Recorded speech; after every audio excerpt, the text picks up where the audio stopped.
Bonjour tout le monde. Aujourd'hui dans cette vidéo, je vais vous parler du Treta Yuga et de choses à savoir sur le Satya Yuga. Donc là, je vais vous parler du Treta Yuga pour commencer. Alors le Treta Yuga représente un déclin d'un quart de la spiritualité et de la pratique spirituelle du yoga. Donc, dans cet âge, en fait, les gens ne pratiquent pas le yoga, ne font pas de mudra, ne font pas de mantra, enfin, ni de pranayama. Ils pratiquent aucun yoga et du coup les gens abandonnent toutes ces pratiques, pour faire simple. Euh, et donc dans le Satya Yuga, dans l'âge d'or, l'espérance de vie humaine est de plus de 4000 ans. Donc je sais que ça peut paraître bizarre pour certains, parce que vous allez me dire, ouais mais peut-être que dans les temps anciens on vivait plus longtemps, mais comment on pourrait vivre jusqu'à 4000 ans? Bah, comme vous le savez, avec les progrès de la médecine, il y a des gens qui arrivent quand même à vivre jusqu'à 100 ans ou même plus. Ce qui est déjà pas mal. Hein, c'est comme un grand progrès. Mais je vous avais parlé dans une vidéo que le prana était responsable de notre longévité. Et que notre durée de vie se comptait en nombre de respirations et non en années. Donc, et comme je l'ai dit également, en faisant de la relaxation profonde, physique et mentale, on peut conserver son prana et renverser le processus de vieillissement. Parce que comme vous le savez, le vieillissement, c'est un des facteurs, en plus des maladies, une des causes de la mortalité des gens. Voilà. Donc, donc si on suit la logique, si on,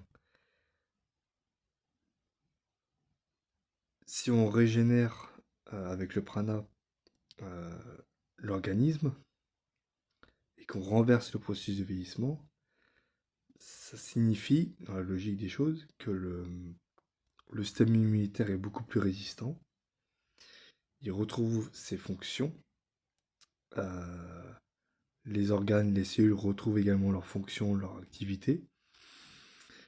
Euh, donc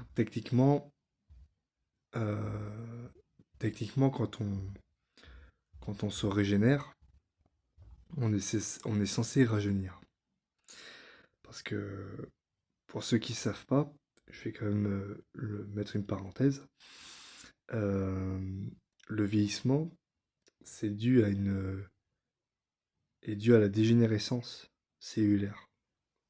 Quand les cellules dégénèrent, euh, le vieillissement, euh, le vieillissement commence à, à se produire petit à petit. Mais il ne faut pas oublier que le stress, c'est un des facteurs du vieillissement prématuré. Donc il faut veiller à bien gérer son stress, à, à conserver son prana, par des exercices respiratoires, par de la relaxation, pour que vous puissiez avoir une chance déjà de vivre plus longtemps, comme je disais dans une vidéo, et de rajeunir physiquement. Voilà. Donc,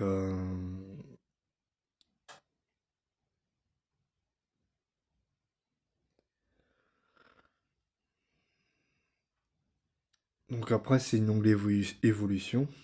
Euh, c'est une longue évolution et puis vous n'allez pas croire que c'est du jour au lendemain où vous allez avoir un corps physique euh, ultra résistant aux maladies, moi je vais vous avouer que la première fois que j'ai fait de la méditation, c'était en 2012. Je vous en ai déjà parlé dans une vidéo. Donc en 2012, je faisais de la méditation et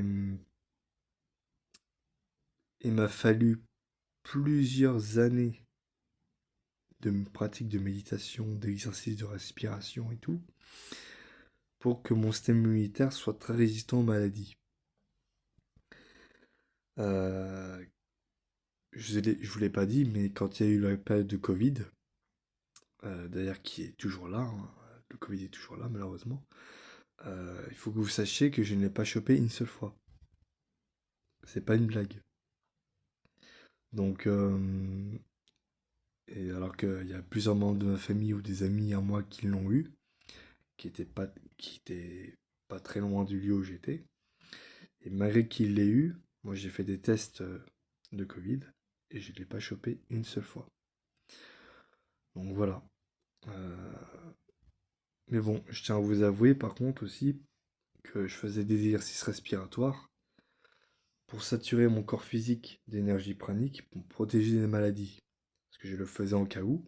J'ai pris des précautions, j'ai écouté mon intuition, je me suis dit, faut que je fasse ça pour me protéger du virus. Et ben mon intuition a été bonne, puisque je l'ai pas, comme j'ai dit, je l'ai pas chopé une seule fois. Voilà. Donc quand vous êtes éveillé spirituellement, vous pouvez faire beaucoup de choses. Au niveau physique, au niveau psychique, au niveau cellulaire, ou même dans d'autres domaines, hein. Enfin, vous pouvez faire beaucoup de choses. Et voilà, donc je crois que j'ai tout dit sur cette vidéo à propos de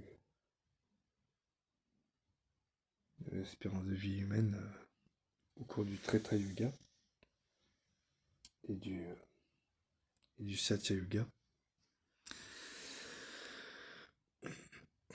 Donc voilà, j'espère que cette vidéo vous aura instruit et servi à quelque chose. N'hésitez pas à mettre un like si vous avez envie et à vous abonner à la chaîne. Et, euh, et sur ce, et à mettre dans les commentaires vos avis ou vos questions. Et sur ce, je vous dis à très bientôt pour une nouvelle vidéo.